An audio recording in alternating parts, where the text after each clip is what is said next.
जहां मुल्क में वजीर आजम के प्रोग्राम के तहत क्लीन एंड ग्रीन पाकिस्तान मुहिम जारी है, वहीं बहावल नगर में मकामी इंतजामिया सिर्फ आला हुकाम को खुश करने के दर पे है, जबकि अमली तौर पर कारकर्दगी सिफर है। मकामी इंतजामिया सिर्फ आला हुकाम को खुश करने के लिए फ्लेक्सेस आवेजा करने और तस्वीर बनाकर हुकाम को खुश करने में मसरूफ है। इसी पर बात करेंगे सैयद लुत्फुल हसन गिलानी से। जी लुत्फुल हसन, आगाह कीजिएगा।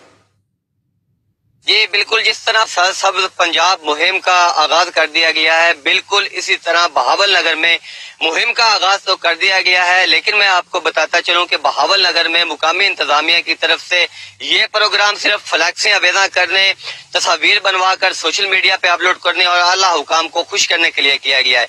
अभी आप फुटेज में देख सकते हैं कि सरसब्ज और ग्रीन प्रोग्राम की फ्लैक्स जहाँ पे आवेदन की गई है, वहाँ एन नीचे गंदगी के ढेर लगे हुए हैं। अगर इससे इन फ्लैक्सों के अलावा बात की जाए तो हालिया बारिशों ने बहावल नगर की इंतजामिया के इंतजामात की कली खोल दी है। जगह जगह गलियां और जो इलाके हैं वो जोड़ और तालाबों का मंजर पेश कर रहे हैं। और जो वजीर आजम का प्रोग्राम है क्लीन एंड ग्रीन पाकिस्तान, उसकी सिर्फ यहाँ बहावल नगर में सिर्फ बातें ही हैं, अमली तौर पर अभी तक उस पर कोई वर्क शुरू नहीं हो सका है।